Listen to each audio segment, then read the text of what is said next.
नमस्कार. आपल्या सगळ्यांचे सोशल महाराष्ट्र न्यूज चॅनलमध्ये हार्दिक स्वागत. चला वळूया तर एका नवीन बातमीकडे. आजची बातमी.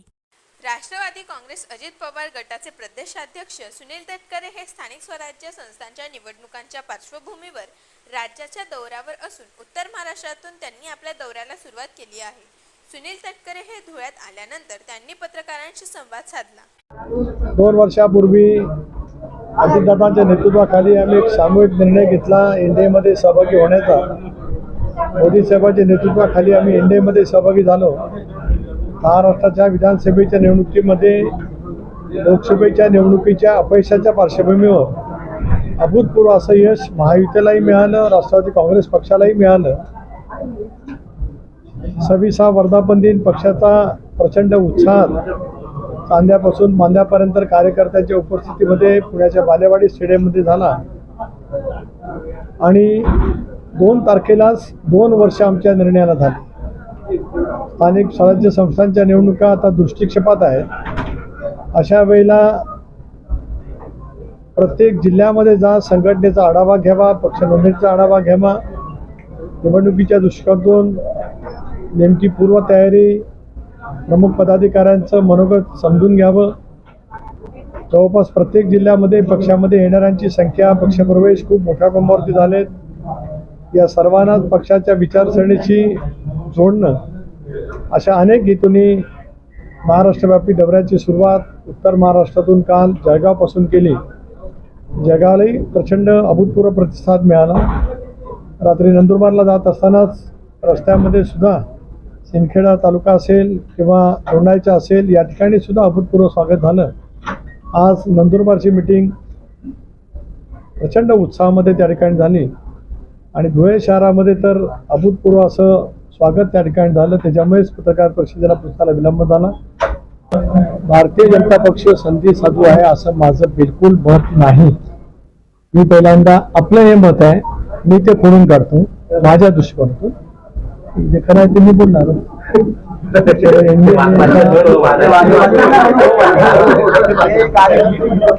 मला माझी भूमिका तर मांडण्याचा अधिकार आहे लोकशाहीमध्ये.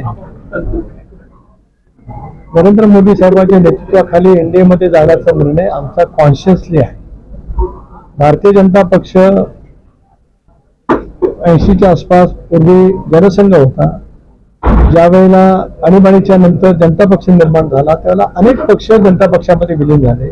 पण तदनंतर 20 सदस्यावरून जो वाद झाला, रामनारायण यांनी मधुलिमय बाकीचे निर्माण केला, त्याच्यातून मोरारजीभाईंचं सरकार पडलं, चरणसिंगांचं सरकार आलं. त्यानंतर भारतीय जनता पक्ष स्थापन झाला. आपल्याला माहिती आहे की भारतीय जनता पक्षाच्या 84ला 2 जागा आल्या. सत्तेकडे आज 15 वर्षात ते त्या ठिकाणी बसले. त्यामुळे आपण जे म्हणतो ते आपण बोललेलं आहात, मी म्हणत नाही.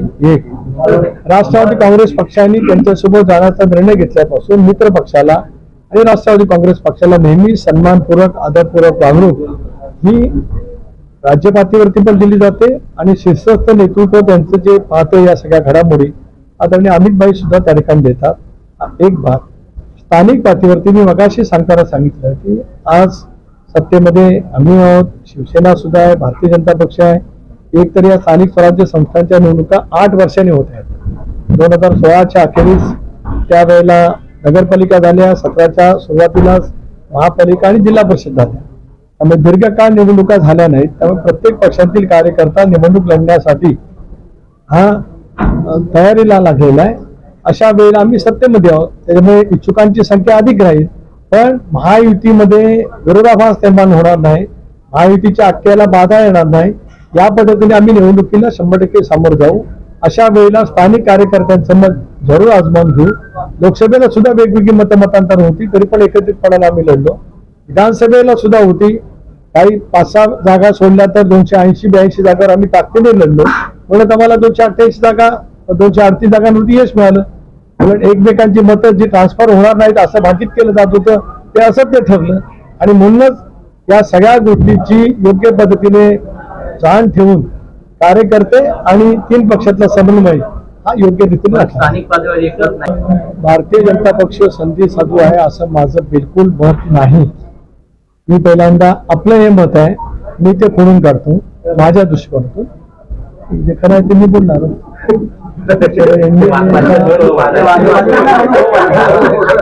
मला माझी भूमिका तर मांडण्याचा अधिकार आहे लोकशाहीमध्ये.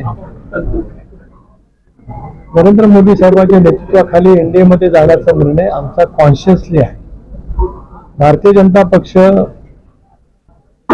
80च्या आसपास पूर्वी जनसंघ होता. ज्या वेळेला आणीबाणीच्या नंतर जनता पक्ष निर्माण झाला त्यावेळेला अनेक पक्ष जनता पक्षामध्ये विलीन झाले. पण तदनंतर 20 सदस्यावरून जो वाद झाला, रामनारायण यांनी मधुलिमय बाकीचे निर्माण केला, त्याच्यातून मोरारजीभाईंचं सरकार पडलं, चरणसिंगांचं सरकार आलं.